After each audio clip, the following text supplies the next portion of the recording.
नमस्कार दोस्तों, स्वागत है आप सभी का super coaching IAS by text book में।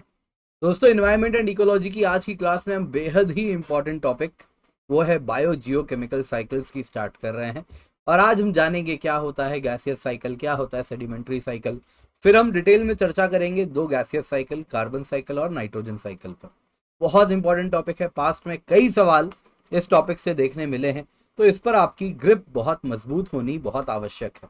तो क्या है ये टॉपिक, आइए स्टार्ट करते हैं। पिछले क्लास में हमने already bio accumulation, bio magnification वगैरह पढ़ा है, तो आज स्टार्ट कर रहे हैं बायो जियो केमिकल साइक्लिंग। तो दोस्तों, इकोसिस्टम में एनर्जी भी फ्लो करता है और न्यूट्रिएंट भी फ्लो करता है, लेकिन दोनों में अंतर है। एनर्जी फ्लो अगर आप देखें तो यूनी डायरेक्शनल है। जैसा आपको मालूम है ना, लिंडमैन्स लॉ हमने पढ़ा है ऑलरेडी, हमने देखा है कि कैसे एनर्जी जैसे जैसे आप ट्रॉफिक लेवल्स में ऊपर जाते जाते हैं, सिर्फ 10% ही ऊपर के ट्रॉफिक लेवल में जाता है, और इस प्रकार से एनर्जी क्या होता जाता है, खत्म होता जाता है। अब इसमें कई महानुभाव आएंगे, वो बोलेंगे sir energy can neither be created nor be destroyed, it can only transform from one form to another form. बिल्कुल सही बात है आपकी, इसमें मैं बिल्कुल यकीन नहीं कर रहा, लेकिन ये एक बड़ा एक सिस्टम में एनर्जी मेंटेन रहता है। तो as a system, as a whole energy maintain होता हो। जब मैं कहता हूँ एनर्जी लॉस होता है, मतलब क्या होता है, रेस्पिरेशन के थ्रू आपने हीट किया, दौड़े, तो आप भागे जब, तो उस दौरान आपने क्या किया, बॉडी गर्म हुई, तो बॉडी को गर्म करने में भी टेम्परेचर, कुछ एनर्जी लगी ना। वो बॉडी जब गर्म हुई तो हीट एटमॉस्फेयर में एब्जॉर्ब हो गया, डिसिपेट हो गया। तो इस प्रकार से एनर्जी क्या होती है, यूनिवर्स में, सिस्टम में एज अ होल, अर्थ में एज अ होल, अलग अलग तरीके से कम होती जाती है, एटमॉस्फेयर में चली जाती है, अर्थ में चली जाती है। इन शॉर्ट, एक ट्रॉफिक लेवल से दूसरे ट्रॉफिक लेवल में जब आप जाते हैं तो एनर्जी कम होती जाती है, ये तो हमने पढ़ा है। और इसीलिए हमने देखा था कि ट्रॉफिक लेवल्स 4-5 से ज़्यादा देखने नहीं मिलते, क्योंकि एनर्जी बचती ही नहीं है जैसे जैसे आप ऊपर जाते जाते हैं। तो energy flow is always unidirectional. लेकिन न्यूट्रिएंट्स का क्या, न्यूट्रिएंट्स अगर आप देखें तो वो सर्कुलेट करते हैं। वो अगर आप देखें तो फूड मैटर में जो न्यूट्रिएंट्स है, इसमें अगर आप देखें तो ये बार बार बार बार रिसाइकल होते रहते हैं, इनडेफिनेटली रिसाइकल होते रहते हैं। मिनरल न्यूट्रिएंट्स हमेशा सर्कुलेशन में होते हैं, non living to living, living to living, living to non living में टू एंड फ्रो घूमते रहते हैं। जैसे कि एक एग्जाम्पल लेते हैं, सॉइल में नाइट्रोजन है, फॉस्फोरस है, पोटैश है, उसके ऊपर प्लांट ग्रो किया, तो प्लांट ने क्या किया, वो नाइट्रोजन फॉस्फोरस पोटैश एब्जॉर्ब कर लिया। फिर उस प्लांट के अंदर नाइट्रोजन फॉस्फोरस पोटैश था, उसको किसी ने कंज्यूम कर लिया, तो वो नाइट्रोजन फॉस्फोरस पोटैश इस कंज्यूमर में आ गया। फिर इसको दूसरे कंज्यूमर ने कंज्यूम किया, तो अब इसमें भी आ गया।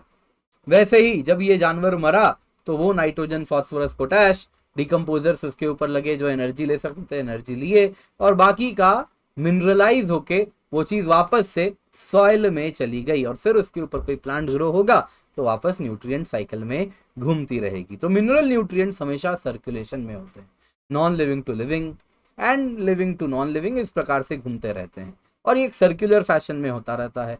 यही जो सर्कुलर फैशन में न्यूट्रिएंट्स का सर्कुलेशन है, इसको कहते हैं बायो जियो केमिकल साइक्लिंग। बायो जियो केमिकल साइकिल अगर आप देखें, मुख्यतः दो रूप के होते हैं। ये डिपेंड करता है रिजर्वायर कैसा है। एक होता है गैसियस, दूसरा होता है सेडिमेंट्री। गैसियस साइकिल वो हुआ जिसमें रिजर्वायर अगर आप देखें, जैसे कि एटमॉस्फेयर है, तो एटमॉस्फेयर में कार्बन डाइऑक्साइड मैंने ब्रीद आउट किया इस वक्त, तो ये CO2 वापस एटमॉस्फेयर में चला गया। तो इस प्रकार के साइकिल क्या है, गैसियस साइकिल है। ये रिलेटिवली परफेक्ट होते हैं। क्या मतलब ये हुआ कि न्यूट्रिएंट्स तेजी से रिप्लेस होते रहते हैं। मैंने ब्रीद इन किया ऑक्सीजन, बॉडी ने रेस्पिरेशन किया, इस प्रोसेस में CO2 जनरेट किया, ये CO2 मैंने तुरंत वापस एटमॉस्फेयर में छोड़ दिया। तो इस प्रकार का जो साइकिल है, इसको कहते हैं गैसियस साइकिल। परफेक्ट होता है क्योंकि जितना न्यूट्रिएंट आता रहता है सिस्टम में, उतना ही सिस्टम वापस रिलीज भी करती रहती है। तो इस प्रकार का cycle is called as gaseous cycle. जैसे कि वाटर वेपर भी अगर आप देखें तो पानी से वेपोरेट हुआ, कंडेंस किया और वापस पानी में चला गया। तो अब आप कहोगे सर कुछ पानी तो ग्लेशियर बन के सालों साल, मिलियंस ऑफ ईयर्स के लिए आइस कैप्स में टिक जाता है। बिल्कुल सही बात है। तो नथिंग इज परफेक्ट, है ना। तो गैसियस साइकिल, भले में जब मैं कहता हूं कि water cycle is gaseous cycle, तो मुझे कहना चाहिए मुख्यतः ये गैसियस साइकिल है। कार्बन साइकिल भी वैसे ही मुख्यतः गैसियस साइकिल है, क्योंकि सभी का अगर आप देखोगे कुछ ना कुछ सेडिमेंट्री कंपोनेंट भी होता है।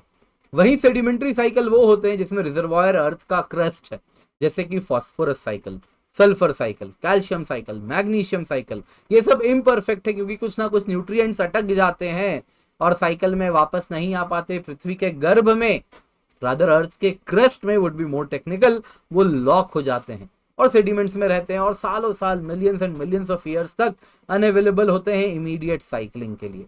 तो यही अभी आपको मैं और डिटेल में समझाने वाला। तो इसमें हम देखने वाले हैं कार्बन साइकिल। कार्बन अगर आप देखें तो एटमॉस्फेयर में वैसे तो बहुत ही छोटा प्रोपोर्शन कार्बन का होता है, सही बात है, लेकिन कार्बन डाइऑक्साइड के बिना जीवन पृथ्वी में नहीं होती।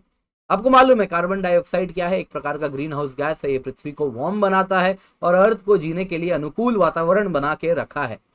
बिना कार्बन के जीवन एग्जिस्ट नहीं करता, क्योंकि अगर आप देखें तो यही कार्बन है, जब प्लांट्स फोटोसिंथेसिस करते हैं तो इससे कार्बोहाइड्रेट्स बनाते हैं, है ना। शुगर क्या है? C6H12O6, CO2 को ही ट्रांसफॉर्म करके शुगर बनाया है और उसी को प्लांट्स अलग अलग प्रकार के कार्बोहाइड्रेट्स में कन्वर्ट भी करते हैं।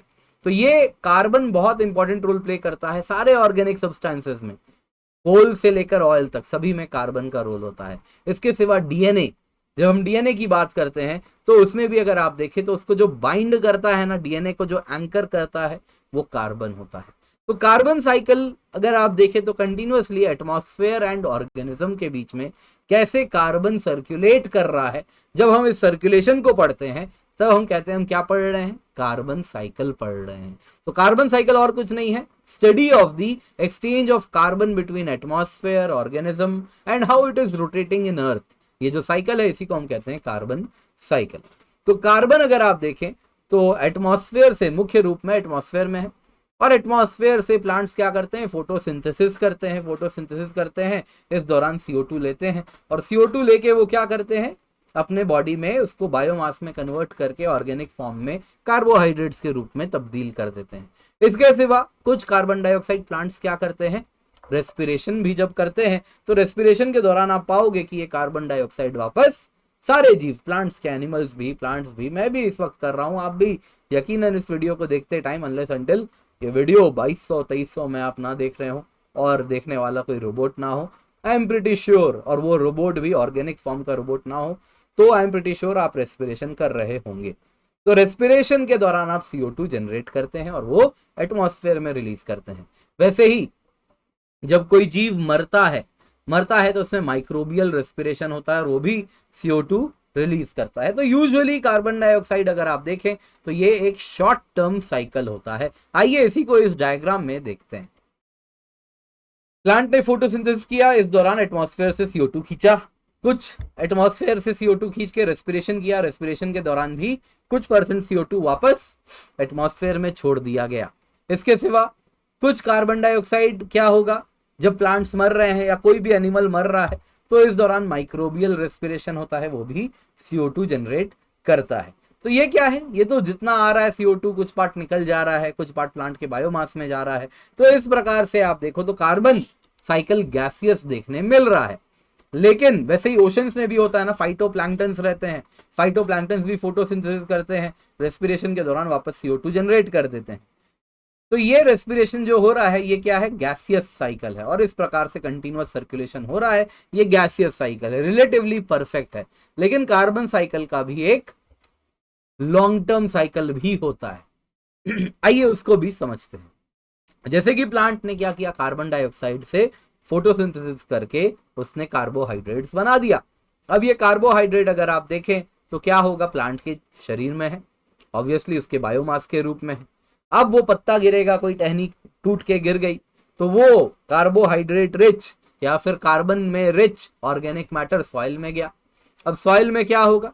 सॉइल में वो धीरे धीरे अनडिकम्पोज्ड ऑर्गेनिक मैटर जमने लगेगा और कार्बन रिच पीटी लेयर हमको सॉइल में देखने मिलेगा, और इस प्रकार से सॉइल में भी कार्बन धीरे धीरे बढ़ता जाएगा। कई साल बीत जाएंगे तो ये पीट हो सकता है कोल में तब्दील हो जाए। वैसे ही अगर लिविंग फॉर्म ओशंस का होगा तो उसमें हमको हो सकता है वो ऑयल में तब्दील हो जाए। तो इस प्रकार से ये जो कोल है आज वो करीब 250 मिलियन साल पुराना है। तो 250 मिलियन साल से जो फोटोसिंथेसिस किया था प्लांट ने, उसका कार्बन क्या है? पृथ्वी के अंदर स्टोर्ड है। तो वो क्या परफेक्ट हुआ?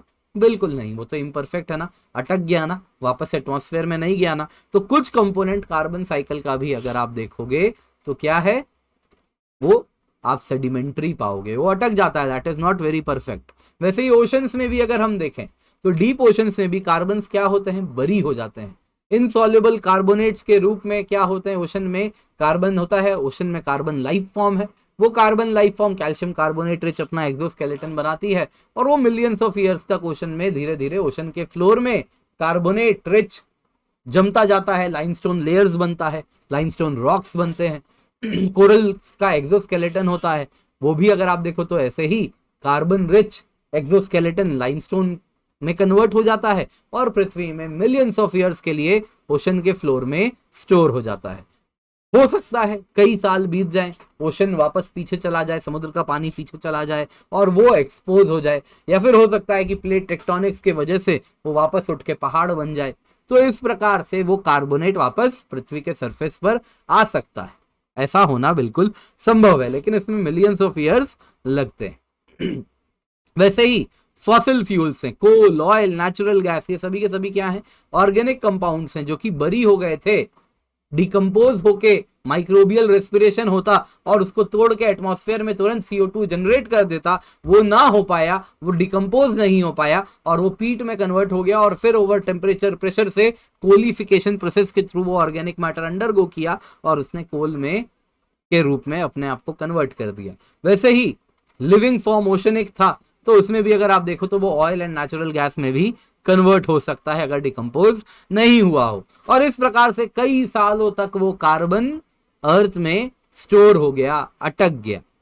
जाहिर सी बात है आज के टाइम में जब हम फॉसिल फ्यूल को बर्न करते हैं तो यही, जब मैं कोल बर्न कर रहा हूं तो जो CO2 जनरेट हो रहा है बेसिकली ये वो कार्बन है जो 250 मिलियन साल पहले प्लांट्स ने फोटोसिंथेसिस करके एब्जॉर्ब किया था, आज जाके वो रिलीज हो रहा है। वैसे ही अर्थ में भी अगर हम देखें तो ग्लेशियल इलाके होते हैं, उसमें अगर आप देखोगे तो जो पोलर रीजन्स हैं वहां पे सॉइल में भी कई बार ऐसे ही होता है कि जो ऑर्गेनिक फॉर्म है वो बर्फ के शीट्स के बीच में फंस जाती है ना, और वो बर्फ के शीट्स के बीच में फंसी रहती है और जब अब बर्फ पिघल रही है तो क्या होगा, पोलर रीजन्स में इस प्रकार से काफी ज्यादा सॉइल है, जो सॉइल कार्बन है वो आइस के बीच में ट्रैप्ड था। अब जब आइस ऊपर का एक्सपोज हो जाएगा, जब बर्फ पिघल जाएगी तो ये सॉइल कार्बन क्या होगा, रिलीज होना शुरू हो जाएगा। इसीलिए कहते हैं ना, जब ग्लेशियर्स मेल्ट हो रहे हैं, जब पोलर आइस कैप्स मेल्ट हो रहे हैं तो बहुत ज्यादा कार्बन डाइऑक्साइड जो वहां के सॉइल कार्बन में मौजूद है, वो सॉइल कार्बन कार्बन डाइऑक्साइड में जब माइक्रोबियल डिकम्पोजिशन होगा उसका, तब वो कार्बन डाइऑक्साइड बन के एटमॉस्फेयर में चला जाएगा। तो कार्बन साइकिल मुख्यतः कैसा साइकिल है, गैसियस साइकिल है, लेकिन इसका भी क्या है, एक सेडिमेंट्री कंपोनेंट है। तो नेचर में ना कुछ भी परफेक्ट नहीं होता कि ये सिर्फ और सिर्फ गैसियस साइकिल है, ऐसा नहीं होता। हर साइकिल का एक गैसियस कंपोनेंट होता है तो एक सेडिमेंट्री कंपोनेंट भी होता है, एक मेजर होता है, एक माइनर होता है। जब मैं कहता हूं ना कि हाँ फॉस्फोरस साइकिल सेडिमेंट्री है, सल्फर साइकिल सेडिमेंट्री है, तो इसका मतलब हुआ कि फॉस्फोरस सल्फर मुख्यतः सेडिमेंट्री साइकिल है, लेकिन एक गैसियस कंपोनेंट भी होगा, भले माइनर रोल प्ले कर रहा है। कार्बन साइकिल वैसे ही मुख्यतः गैसियस साइकिल है, लेकिन इसका भी एक सेडिमेंट्री कंपोनेंट देखने मिलता है। दूसरा साइकिल है आज का नाइट्रोजन साइकिल। तो नाइट्रोजन अगर आप देखें तो बहुत इंपॉर्टेंट है। आज की जो लाइफ फॉर्म है वो नाइट्रोजिनस लाइफ फॉर्म है। Amino acids, proteins, hormones, chlorophyll, ये सब बनने के लिए, कई विटामिन्स बनने के लिए नाइट्रोजन की आवश्यकता होती है। तो प्लांट्स माइक्रोब्स के साथ कंपीट करते हैं क्योंकि नाइट्रोजन की सप्लाई सॉइल में लिमिटेड होती है। एटमॉस्फेयर में तो 78% नाइट्रोजन है, लेकिन सॉइल में नाइट्रोजन नहीं है। एटमॉस्फेयर का नाइट्रोजन प्लांट्स यूज नहीं कर सकते क्योंकि जो एटमॉस्फेयर का नाइट्रोजन है ना वो N2 N triple bond N बना N डबल बॉन्ड N वाला बॉन्ड है, जो कि बहुत N ट्रिपल बॉन्ड N है, जो कि बहुत स्ट्रॉन्ग ट्रिपल कोवेलेंट बॉन्ड है और ये आसानी से टूटता नहीं है। Very strong triple covalent bond है ये। अब ये जब आसानी से टूटेगा नहीं तो जाहिर सी बात है इसको तोड़ने के लिए काफी एनर्जी चाहिए होती है। एक तरीका क्या होता है एटमॉस्फेयर में या अर्थ में, जब बिजली गिरती है, जब बिजली गिरती है ना तो इतनी ज्यादा एनर्जी रिलीज होती है कि ये N ट्रिपल बॉन्ड N का स्ट्रॉन्ग ट्रिपल कोवेलेंट बॉन्ड भी टूट जाता है और उस दौरान सॉइल में कुछ नाइट्रोजन पहुंच जाता है, लेकिन ये बहुत कम है, ये नंबर बहुत माइनर है, बहुत माइनर है। वैसे ही हम भी क्या करते हैं, हैबर-बॉश प्रोसेस करते हैं फर्टिलाइजर बनाने के लिए, कुछ ऐसे ही एक्सटर्नल एनर्जी सप्लाई करके एटमॉस्फेरिक नाइट्रोजन को यूजेबल नाइट्रोजनस फर्टिलाइजर में कन्वर्ट कर देते हैं, जो कि प्लांट्स यूज कर सकते हैं। वैसे ही प्लांट्स अगर आप देखें, क्योंकि सॉइल में नाइट्रोजन ज्यादा है नहीं, तो एक दूसरे से कंपीट करते हैं, माइक्रोब से कंपीट करते हैं कि कैसे नाइट्रोजन पा जाए, क्योंकि नाइट्रोजन क्या है, लिमिटिंग है, लिमिटिंग नेचर में है। नेचुरल इकोसिस्टम में भी, एग्रीकल्चरल इकोसिस्टम में भी, नेचर में लाइटनिंग, अल्ट्रावायलेट रेडिएशन से हमको N ट्रिपल बॉन्ड N टूटता है और नाइट्रोजन ऑक्साइड्स में NO, NO2, N2O में कन्वर्ट हो जाता है। इंडस्ट्रीज में आप देखें तो वैसे ही NO2 जनरेट होता है जब हम कोल बर्न करते हैं, कोल में भी ऑर्गेनिक लाइफ फॉर्म है, नाइट्रोजन होगा ही। पेट्रोल में भी वैसे ही ऑर्गेनिक लाइफ फॉर्म है, नाइट्रोजन होगा ही, तो वो भी NO, NO2 जनरेट करता है। वैसे ही फॉरेस्ट फायर्स में भी आप देखोगे तो जब जंगल में आग लगती है तो भी नाइट्रोजन ऑक्साइड्स जनरेट होते हैं। Automobile exhaust, power generating stations, सभी के सभी आप देखो तो नाइट्रोजन ऑक्साइड्स बनाते हैं। तो नाइट्रोजन साइकिल को अगर हमें समझना है तो हमें 4 प्रोसेस को जानना होगा। एक है नाइट्रोजन फिक्सिंग। नाइट्रोजन फिक्सिंग यहां पर हो रही है, ये जो स्टेप है, दिस इज नाइट्रोजन फिक्सिंग। थोड़े अलग कलर से दिखाता हूं सो दैट आप बेहतर समझ सके। यहां तक जो हुआ ना, एटमॉस्फेयर से नाइट्रोजन लिया किसी बैक्टीरिया ने और उसको फिक्स किया, सॉइल में पहुंचाया, that is called as nitrogen fixing. इसके बाद होता है नाइट्रीफिकेशन। यहां तक जो हुआ ना नाइट्रोजन फिक्सिंग के बाद, इतना प्रोसेस है नाइट्रीफिकेशन।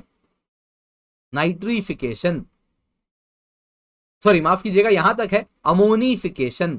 ये जो प्रोसेस हुआ इसको कहेंगे, ये क्या हुआ है यहां से, दिस इज नंबर 3 यहां पे, अमोनिफिकेशन। फिर अमोनियम आयन को कैसे नाइट्रेट्स में कन्वर्ट किया, इसको कहते हैं नाइट्रीफिकेशन। तो इतना जो प्रोसेस है ना, नाइट्रेट्स कैसे बनाया इस अमोनियम को, that is called as nitrification. तो इसको मैं कहूंगा नंबर 2 है हमारे इस केस में। और इसके बाद वापस से सॉइल में नाइट्रोजन बना के छोड़ देना इज कॉल्ड एज डीनाइट्रीफिकेशन। सॉइल में वापस, सॉइल का जो नाइट्रोजन पहुंचा वापस उसको एटमॉस्फेयर में तो छोड़ना ही पड़ेगा ना, वरना क्या होगा, जमीन नाइट्रोजन रिच हो जाएगा, वैसा तो होता नहीं है। तो सॉइल में सारा मेहनत बर्बाद करने वाले भी कुछ बैक्टीरिया होते हैं जो क्या होते हैं, डीनाइट्रीफाइंग बैक्टीरिया होते हैं, जो सॉइल में जो नाइट्रोजन है उसको वापस एटमॉस्फेयर में छोड़ देते हैं। तो ये आपको याद रखना है, सबसे पहला स्टेप क्या होता है, अक्सर नाइट्रोजन फिक्सिंग होता है, उसके बाद अमोनिफिकेशन होता है, फिर नाइट्रिफिकेशन होता है और लास्ट में डीनाइट्रिफिकेशन होता है, जिससे ये वापस नाइट्रोजन एटमॉस्फेयर में आ जाता है। तो आई होप आपको इतना समझ आया। तो आइए अब इसको डेप्थ में समझते हैं एक एक करके। पहला समझते हैं नाइट्रोजन फिक्सिंग। तो नाइट्रोजन को फिक्स करना पड़ता है। एटमॉस्फेयर में नाइट्रोजन बहुत है लेकिन प्लांट्स यूज नहीं कर सकते, तो इसको कैसे अमोनिया, नाइट्राइट या नाइट्रेट में कन्वर्ट कर दें जो कि प्लांट रेडिली एब्जॉर्ब कर दें, इस प्रोसेस को कहते हैं नाइट्रोजन फिक्सिंग। सिंपल शब्दों में कहूं तो एटमॉस्फेयर का नाइट्रोजन सॉइल में लाने का प्रक्रिया जो है, ये जो प्रक्रिया है, इसी को कहते हैं नाइट्रोजन फिक्सिंग। नाइट्रोजन फिक्सिंग पृथ्वी में 3 प्रकार से मुख्यतः होती है। सबसे पहले तो माइक्रो ऑर्गेनिजम्स करते हैं, कुछ बैक्टीरिया हैं, कुछ ब्लू ग्रीन एल्गी हैं, जो क्या करते हैं, अर्थ का जो एटमॉस्फेयर में नाइट्रोजन है उसको फिक्स करके सॉइल में पहुंचा देते हैं। इंसान भी करता है, फर्टिलाइजर फैक्ट्रीज में हैबर-बैश प्रोसेस होता है, जिसमें क्या होता है, मैन क्या करता है, एटमॉस्फेयर का नाइट्रोजन फिक्स करके उसको यूजेबल फॉर्म में स्टोर कर लेता है। इसके सिवा लिमिटेड एक्सटेंट लाइटनिंग से भी आपको देखने मिलता है, जब लाइटनिंग होती है, अल्ट्रावायलेट रेडिएशन होता है, तो उस दौरान भी जब एनर्जी से N2 यूजेबल फॉर्म में सॉइल में आ जाता है। तो जब हम नेचर की बात कर रहे हैं तो हम माइक्रो ऑर्गेनिजम्स वाले प्रोसेस पर ही फोकस करेंगे। तो अगर हम बात करें नाइट्रोजन फिक्सिंग माइक्रो ऑर्गेनिजम्स कैसे करते हैं, तो ये जानना समझना बहुत जरूरी है। मुझे मालूम है आप में से इतने लोग इतना पार्ट नहीं देख पा रहे, तो घबराइएगा मत, इतना पार्ट मैंने यहाँ पे ऑलरेडी कवर कर दिया है, ये स्लाइड वही है, उतना पार्ट। तो होता क्या है, सॉइल में कुछ free living nitrogen fixing bacteria होते हैं। फ्री लिविंग मतलब किसी अन्य पे ये निर्भर नहीं करते, अपना जीते हैं, खुद मस्त रहते हैं।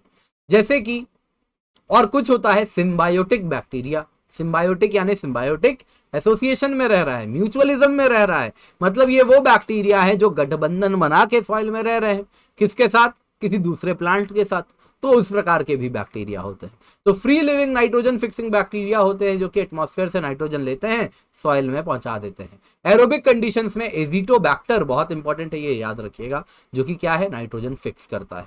एनाएरोबिक कंडीशन यानी जहां पे वाटर लॉग्ड सॉइल है, पैडी फील्ड वगैरह, उसमें कौन होता है, क्लॉस्ट्रीडियम होता है, जो कि क्या करता है, नाइट्रोजन फिक्सिंग बैक्टीरिया होता है।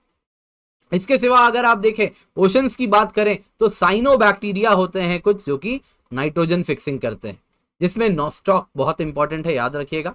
एनाबेना बहुत इंपॉर्टेंट है, स्पिरुलिना याद रखिएगा। नॉस्टॉक, एनाबेना जरूर याद रखिएगा, यूपीएससी ने पास्ट में भी सवाल पूछा है इससे। तो ओशंस में कुछ साइनोबैक्टीरिया होते हैं जैसे नॉस्टॉक, एनाबेना, स्पाइरुलिना, ये भी क्या है, free living nitrogen fixing bacteria होते हैं। इसके सिवा कुछ सिम्बायोटिक बैक्टीरिया होते हैं। सिम्बायोटिक यानी कि गठबंधन बना के रह रहे हैं। ये कुछ रूट नोड्यूल वाले प्लांट्स के लेग्यूमिनस होते हैं जो कि उनके साथ गठबंधन बना के रहते हैं। तो ये होते हैं सिम्बायोटिक बैक्टीरिया, जैसे कि राइजोबियम। राइजोबियम, तो राइजोबियम अगर आप देखें तो ये लेग्यूम राइजोबियम सिम्बायोसिस है। यानी कि कुछ प्लांट्स होते हैं जो जिनको हम कहते हैं लेग्यूमिनस। आप मुझे कमेंट करके बताइएगा कौन कौन से प्लांट्स लेग्यूमिनस हैं, मुझे कमेंट में लिस्ट बताइएगा। और अक्सर आपने सुना होगा इनको खाना चाहिए, प्रोटीन मिलता है। प्रोटीन के लिए नाइट्रोजन आवश्यक है, नाइट्रोजन बेस्ड कंपाउंड्स है, फिर वो प्रोटीन हो, क्योंकि प्रोटीन किससे बनता है, अमीनो एसिड से बनता है। अमीनो एसिड किस में रिच होता है, नाइट्रोजन में रिच होता है। तो इसीलिए वो बंधु हमारे जो जिम वगैरह जाते हैं और वेजिटेरियन हैं, वो क्या करते हैं, दाल वाल पीते रहते हैं। क्यों पीते हैं इतने दाल, चना खाते हैं, राजमा खाते हैं, क्यों, क्योंकि वो लेग्यूमिनस प्लांट्स है। इन लेग्यूमिनस प्लांट्स के रूट में क्या होता है ना, इस प्रकार के नोड्यूल्स होते हैं। इन नोड्यूल्स में क्या होता है, इस प्रकार का एक बैक्टीरिया रहता है, राइजोबिया। वो क्या करता है, इन प्लांट्स के रूट नोड्यूल्स में रहता है। बदले में क्या करता है, राइजोबिया क्या करता है, एटमॉस्फेयर से नाइट्रोजन फिक्स करता है और वो नाइट्रोजन इस प्लांट को प्रोवाइड करता है, और इसलिए ये प्लांट क्या हो जाता है, नाइट्रोजन में रिच हो जाता है। जाहिर सी बात है, म्यूचुअलिज्म है, अगर प्लांट कुछ ले रहा है तो कुछ देना भी पड़ेगा ना। तो प्लांट फोटोसिंथेटिक प्रोडक्ट्स इसको दे देता है, तो जो ऑर्गेनिक फॉर्म में एसिड्स वगैरह जो मिल रहा है वो प्लांट इसको देता है कि जाओ तुम भी खाओ, चिल मारो, ऐश करो। तो इस प्रकार से उसको भी एनर्जी मिलती है, कार्बन मिलता है, वो भी संतुष्ट रहता है, खुश रहता है, और बदले में प्लांट उससे नाइट्रोजन ले लेता है। तो ये कहानी किसकी है, राइजोबियम की। इस पे यूपीएससी ने एज इट इज सवाल पूछा है और बहुत इंपॉर्टेंट है, आपको मालूम होना चाहिए। तो ये पहला स्टेप क्या था, नाइट्रोजन फिक्सिंग। तो नाइट्रोजन फिक्सिंग आप समझ गए, एटमॉस्फेयर का नाइट्रोजन कैसे सॉइल में आया, तो किन बैक्टीरियाज ने किया, ये आपको समझ आ गया। किन बैक्टीरियाज ने किया, अगर मैं समराइज करूं तो फ्री लिविंग बैक्टीरिया भी हो सकते हैं, ओशंस में साइनोबैक्टीरिया होते हैं कुछ, और सिम्बायोटिक राइजोबियम जैसे बैक्टीरिया भी होते हैं। इसके बाद का जो प्रोसेस है वो क्या है, अमोनिफिकेशन। इसके आगे की कहानी क्या है, अमोनिफिकेशन। अब देखिए क्या हो रहा है। अब living organisms nitrogenous waste produce करते हैं, जैसे यूरिया, यूरिक एसिड। तो आप देख रहे हो ये खरगोश है, इसने क्या किया, प्लांट खाया तो एक्सक्रीट करेगा तो यूरिया रिच वेस्ट जनरेट करेगा। ये वेस्ट प्रोडक्ट, इसके सिवा जब ऑर्गेनिजम्स मर रहे हैं तो उनका डेड रिमेन है, वो सब का सब अगर आप देखें तो इनऑर्गेनिक अमोनिया के रूप में कन्वर्ट होता है। Inorganic ammonia and ammonium ions में कन्वर्ट होता है, और इसमें जो रोल होता है ना, ये अमोनिफाइंग बैक्टीरिया का होता है। तो अमोनिफिकेशन क्या प्रोसेस है, अमोनिफिकेशन वो प्रोसेस है जिसके द्वारा सॉइल में जो नाइट्रोजन है, फिर वो वेस्ट के थ्रू आ रहा हो या फिर डेड डिकेइंग मैटर के थ्रू आ रहा हो, डेड रिमेन्स के थ्रू आ रहा हो, जो सॉइल में नाइट्रोजन है उसको अमोनियम आयंस में कन्वर्ट करने की जो प्रक्रिया है, इसी को कहते हैं अमोनिफिकेशन। डिकम्पोजर्स हैं, क्या कर रहे हैं, डेड डिकेइंग मैटर है, डिकम्पोजर्स ने क्या किया, बैक्टीरिया हो सकते हैं, एनिमल्स के लिए, फंगी यूजुअली होता है, प्लांट्स के लिए, वो क्या करते हैं, अमोनियम आयंस में इसको कुछ कन्वर्ट करते हैं with help of certain bacterias. तो ये क्या है, अमोनिफिकेशन प्रोसेस, यानी एंड प्रोडक्ट क्या बना, अमोनियम आयन बना। अब ये अमोनियम आयन कुछ ही प्लांट डायरेक्टली ले सकते हैं, मोस्ट प्लांट के बस की बात नहीं कि अमोनियम आयंस को डायरेक्टली ले लें। तो यहां पर रोल आता है नाइट्रीफाइंग बैक्टीरिया का, और इसके साथ हम चलेंगे अपने तीसरे स्टेप की ओर। तीसरा स्टेप क्या है, नाइट्रीफिकेशन। तो नाइट्रिफिकेशन आइए समझते हैं। तो अब क्या हुआ, अमोनियम आयंस क्या हो रहे हैं कि डायरेक्टली टेकन अप हो रहे हैं as a source of nitrogen by some plants, लेकिन मोस्ट नाइट्रेट एब्जॉर्ब कर सकते हैं, अमोनियम आयंस को एब्जॉर्ब नहीं कर सकते। तो यहाँ पे क्या होता है, अमोनियम आयन सबसे पहले ऑक्सीडाइज किया जाता है, ऑक्सीडाइज यानी ऑक्सीजन ऐड किया जाता है। ऑक्सीजन ऐड करने के लिए कुछ नाइट्रीफाइंग बैक्टीरिया होते हैं जो कि इसको अगर आप देखें तो नाइट्राइट में कन्वर्ट करते हैं, यानी NH4+ को NO2- में कन्वर्ट कर देते हैं, ऑक्सीजन ऐड कर दिया। तो ये कौन से बैक्टीरिया है, नाइट्रोसोमोनास, नाइट्रोकॉकस, वो यही काम करते हैं, इनको याद रखिएगा।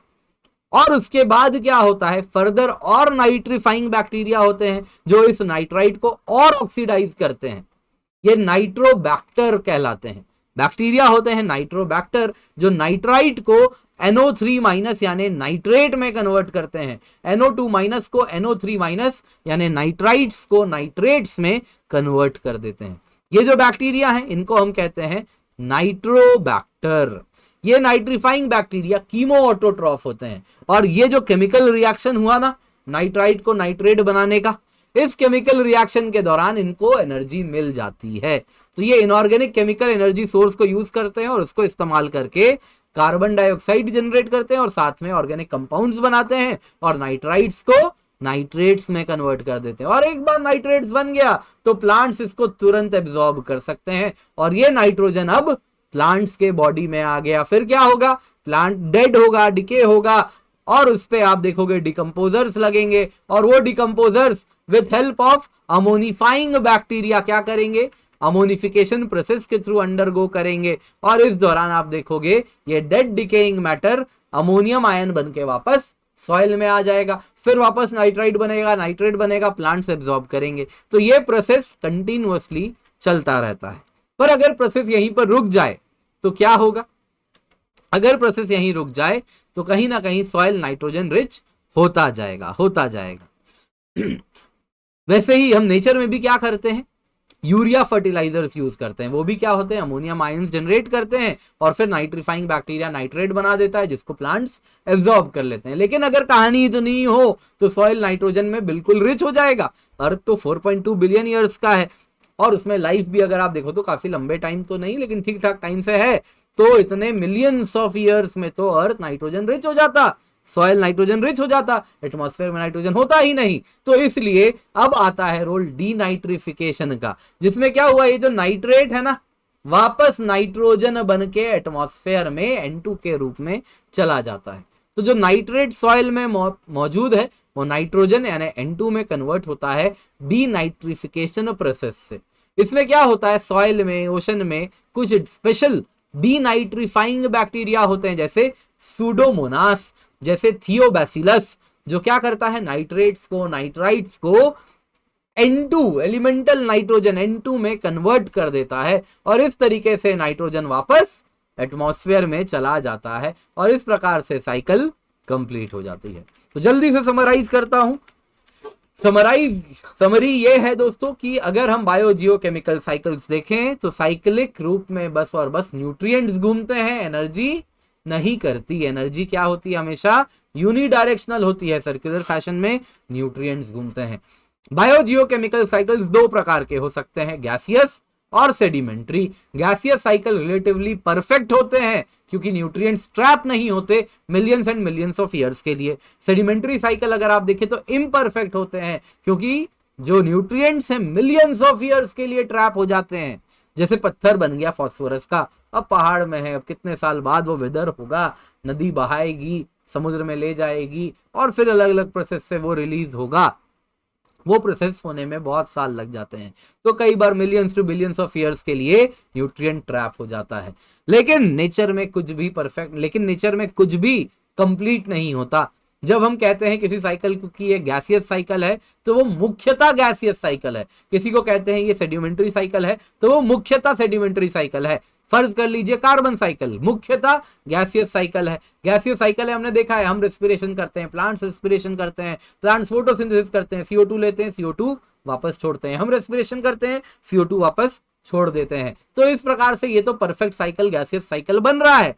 लेकिन इसका भी एक इम्परफेक्ट रूप होता है। जब कार्बन क्या हो जाता है, सॉइल कार्बन के रूप में ट्रैप हो जाता है और वो ओवर टाइम पीट बन के, कोल बन के मिलियंस ऑफ ईयर्स के लिए फंस जाता है। या फिर फॉसिल फ्यूल की बात कर लें तो एनिमल का जो कार्बन है वो समुद्री माइक्रो एनिमल्स थे, माइक्रो ऑर्गेनिजम्स थे, उनका कार्बन ऑयल के रूप में कन्वर्ट हो गया, गैस बन गया, तो वो मिलियंस ऑफ ईयर्स के लिए फंस गया। तो इस प्रकार से कार्बन साइकिल का भी एक लॉन्ग टर्म सेडिमेंट्री साइकिल होता है। जैसे फॉसिल फ्यूल बन गया, जैसे डीप ओशन में कार्बोनेट रिच रॉक्स बन गए, लाइमस्टोन बन गया, ये सब क्या है, कार्बन साइकिल का लॉन्ग टर्म साइकिल है। कार्बन इंपॉर्टेंट क्यों है? कार्बन इंपॉर्टेंट है क्योंकि कार्बन बेस्ड लाइफ फॉर्म है पृथ्वी में। वैसे ही होता है नाइट्रोजन साइकिल, ये भी मुख्यतः गैसियस साइकिल है, लेकिन इसका भी सेडिमेंट्री कंपोनेंट डेफिनेटली होता है, लेकिन मुख्यतः गैसियस साइकिल है। तो नाइट्रोजन का इस्तेमाल होता है amino acids, protein, hormones, chlorophylls बनाने के लिए। और एटमॉस्फेयर में भले 78% नाइट्रोजन है, लेकिन सॉइल में नाइट्रोजन की बहुत ज्यादा कमी होती है। तो नाइट्रोजन साइकिल में 4 मुख्य प्रोसेस होते हैं। सबसे पहला होता है नाइट्रोजन फिक्सिंग। नाइट्रोजन फिक्सिंग का मतलब एटमॉस्फेयर का नाइट्रोजन ट्रैप करो, क्योंकि N ट्रिपल बॉन्ड N है, आसानी से तो टूटेगा नहीं, लेकिन कुछ स्पेशलिस्ट होते हैं वो क्या करते हैं, ये करने में सक्षम होते हैं, एटमॉस्फेयर का नाइट्रोजन पृथ्वी में ले आते हैं। और ये हो सकते हैं फ्री लिविंग बैक्टीरिया, एजिटोबैक्टर याद रखिएगा, क्लोस्ट्रीडियम याद रखिएगा। एजिटोबैक्टर एरोबिक कंडीशन में होता है, क्लोस्ट्रीडियम एनारोबिक कंडीशन में होता है। इसके सिवा कुछ होते हैं ओशंस में रहने वाले साइनोबैक्टीरिया, जो कि नाइट्रोजन फिक्सेशन ओशंस में करते हैं, जैसे ब्लू ग्रीन एल्गी, जैसे नॉस्टॉक, एनाबेना, स्पाइरुलिना, तीनों याद रखिएगा। इसके सिवा कुछ होते हैं सिम्बायोटिक नाइट्रोजन फिक्सिंग बैक्टीरिया, जैसे राइजोबियम। ये क्या करता है, root nodules of certain leguminous plants के रूट नोड्यूल्स में रहता है और बदले में प्लांट्स को नाइट्रोजन कंपाउंड देता है और प्लांट से फोटोसिंथेसिस किया हुआ उसका प्रोडक्ट ले लेता है और उसी से अपना जीवन यापन करता है। उसके बाद होता है अमोनिफिकेशन। अमोनिफिकेशन क्या प्रोसेस है कि जिसके द्वारा सॉइल में जो नाइट्रोजन है अमोनियम आयन के रूप में कन्वर्ट होके सॉइल में रहता है। ये डेड डिकेइंग मैटर से जो भी नाइट्रोजन मिला, इसी प्रकार से अमोनियम आयंस बन के सॉइल में चला जाता है। तो जो भी डेड डिकेइंग मैटर है, वेस्ट प्रोडक्ट है, यूरिया रिच वेस्ट आप जब निकाल रहे हो सॉइल में छोड़ दोगे तो अमोनियम आयंस क्या करेंगे, उसको इस्तेमाल करके अमोनियम आयंस में अमोनिफिकेशन प्रोसेस के थ्रू अंडरगो कर देंगे। तो इसमें कुछ अमोनियम आयंस वाले अमोनिफाइंग बैक्टीरिया होते हैं, जैसे कि नाइट्रोसोमोनास, जैसे कि नाइट्रोकॉकस। वैसे ही इसके बाद अगर आप देखो तो मतलब इसके बाद होता है नाइट्रिफिकेशन। तो ये क्या है, ये अमोनियम आयंस को कन्वर्ट करने वाले सर्टेन बैक्टीरिया होते हैं। इसके बाद होता है नाइट्रिफिकेशन प्रोसेस, जिसने क्या किया, अमोनियम आयंस NH4+ को NO3- बनाना है, क्योंकि NH4+ सारे प्लांट्स इस्तेमाल नहीं कर सकते, कुछ ही प्लांट्स यूज कर सकते हैं। तो यहां पर आता है अमोनियम आयंस को ऑक्सीडाइज करने वाला, नाइट्राइट पहुंचाने वाला, नाइट्राइट बनाने वाला बैक्टीरिया, जैसे नाइट्रोसोमोनास, नाइट्रोकॉकस। पहले वाले मैंने थोड़ा गलत कह दिया था, तो अब आप समझ रहे होंगे 10-5 मिनट पहले जो मैंने कहा था अभी। तो अमोनियम आयंस को ऑक्सीडाइज करके नाइट्राइट कौन बनाता है, नाइट्रोसोमोनास और नाइट्रोकॉकस। और ये नाइट्राइट को फर्दर नाइट्रेट बनाना है और ऑक्सीडाइज करना है, तो यहाँ पे नाइट्रोबैक्टर होता है, जो क्या करता है, कीमो ऑटोट्रॉफ होता है और नाइट्राइट को नाइट्रेट में कन्वर्ट करता है और इसी से अपना एनर्जी ले लेता है। और ये नाइट्रेट प्लांट्स रेडिली एब्जॉर्ब कर सकते हैं और ये प्लांट नाइट्रोजन रिच हो जाएगा। और ये नाइट्रोजन रिच प्लांट को जब ये हर्बीवोर कंज्यूम करेगा तो वो नाइट्रोजन इसमें भी आ जाएगा। और ये नाइट्रोजन जब ये जानवर मरेगा या फिर जब एक्सक्रीट करेगा तो वो नाइट्रोजन सॉइल में छोड़ेगा और वो वापस अमोनियम आयन में कुछ देर बाद कन्वर्ट हो जाएगा। यूरिया फर्टिलाइजर्स भी क्या करते हैं, अमोनिया रिच होते हैं, अमोनियम आयंस प्रोवाइड करते हैं, जो कि फर्दर नाइट्राइट एंड नाइट्रेट में कन्वर्ट होता है और प्लांट्स जिसे एब्जॉर्ब कर लेते हैं। लेकिन कहानी अगर यहीं पर रोक दूं तो एटमॉस्फेयर में नाइट्रोजन पहुंचेगा ही नहीं, एटमॉस्फेयर का नाइट्रोजन धीरे धीरे धीरे करके खत्म हो जाता है। लेकिन ऐसा नहीं होता, क्योंकि सॉइल में डीनाइट्रीफाइंग बैक्टीरिया भी होते हैं, जो क्या करते हैं, सुडोमोनास, थायोबैसिलस, ये क्या करते हैं, जो नाइट्रेट्स मौजूद हैं सॉइल में उसको वापस से N2 बना के एटमॉस्फेयर में छोड़ देते हैं और साइकिल कंप्लीट हो जाती है। दोस्तों आज की क्लास पसंद आई होगी तो लाइक जरूर कीजिएगा। इसके सिवा मेरे डेली लाइव क्लासेस हो रहे हैं, मंडे टू फ्राइडे ज्योग्राफी चल रही है, जियोमॉर्फोलॉजिकल खत्म हो जाएगा, उसके बाद ओशनोग्राफी स्टार्ट होने वाला है, तो जरूर जुड़िए सुबह 9 बजे। और इसके सिवा मंडे टू फ्राइडे 3:30 PM पर हमारी मास्टर क्लास होती है, जिसमें हम क्वेश्चंस करते हैं जो टॉपिक हम पढ़ते हैं। तो ज्योग्राफी इन्वायरमेंट दोनों में पढ़ा रहा हूं, यहाँ पर दोनों में जरूर आप निश्चिंत होकर जुड़े। इसके सिवा super coaching one stop solution है आपके यूपीएससी सिविल सर्विस एग्जाम के प्रिपरेशन के लिए। और मैं ऐसा इसलिए कह रहा हूं क्योंकि यहाँ पर आपको जीएस कोर्स भी मिल रहा है, ऑप्शनल कोर्स भी मिल रहा है, सब्जेक्ट कोर्स भी मिल रहा है, सीसैट भी मिल रहा है, डेली लाइव क्लास मिल रहे हैं, मॉक टेस्ट मिल रहे हैं, प्रैक्टिस क्वेश्चन है, स्टडी नोट्स हैं। इसके सिवा कुछ कोर्सेज तो हमारे 20 से ज्यादा कोर्सेज सुपर टीचर्स के द्वारा हैं। ये जो ऑफलाइन इंस्टीट्यूट्स में पढ़ा रहे हैं वही कंटेंट एज इट इज आपको हमारे ऐप पर मिलता है। तो आप निश्चिंत होकर जुड़ सकते हैं, क्वालिटी कंटेंट मिल रहा है। इनके स्टूडेंट्स आज भी अगर आप देखें तो कई स्टूडेंट्स इनके एग्जाम क्लियर करते हैं, टॉप रैंकर्स होते हैं। 3000 से ज़्यादा सिलेक्शन है एक एक टीचर्स के, ऐसे हमारे टीचर्स हैं। तो इनसे आप डायरेक्ट इनका कंटेंट पढ़ेंगे। आपको जो कूपन कोड यूज करना है वो है KINJAL, क्योंकि उससे आपको मिलता है मैक्सिमम डिस्काउंट, नंबर 1। नंबर 2, जब आप किंजल कूपन कोड का इस्तेमाल करेंगे तो सिर्फ मैक्सिमम डिस्काउंट ही नहीं, आप जितने भी मेरे फ्री कोर्सेज है ना, मैंने आपको ज्योग्राफी पढ़ाया, क्लाइमेटोलॉजी, जियोमॉर्फोलॉजी, आपको मैंने एनवायरमेंट पढ़ा रहा हूँ, ये भी मैं खत्म कराऊंगा, और सब क्वालिटी कंटेंट है, क्वालिटी में कभी कॉम्प्रोमाइज नहीं है। तो वो सब क्वालिटी कंटेंट हम आपको इसीलिए दे पाते हैं क्योंकि आपके दोस्त कूपन कोड किंजल का इस्तेमाल करके सब्सक्रिप्शन लेते हैं। तो आप भी अगर लेने वाले हैं, आपके दोस्त लेने वाले हैं, तो मेक श्योर वो कूपन कोड किंजल का यूज करें, सो दैट हम इस प्रकार का कंटेंट और भी ज्यादा स्टूडेंट्स तक पहुंचा पाएं। तो जो सब्सक्रिप्शन की कीमत है दोस्तों, 1 साल की यूपीएससी सीएससी की सब्सक्रिप्शन, जिसमें जीएस भी है, ऑप्शनल भी है, टेस्ट सीरीज भी है, स्टडी नोट्स भी है। ऑफलाइन में जाएंगे ना 2 लाख से ज्यादा खर्चा होगा, अन्य प्लेटफॉर्म में भी जाएंगे क्वालिटी भी नहीं मिलेगी और 50,000 से ज्यादा खर्चा कर देंगे। लेकिन हम आपको क्वालिटी कंटेंट दे रहे हैं केवल 29,999 रुपए में, जब आप कूपन कोड किंजल का यूज करते हैं फॉर मैक्सिमम डिस्काउंट। तो इसी कूपन कोड का इस्तेमाल करें और सब्सक्रिप्शन जरूर लें। Thank you so much for joining, have a great day.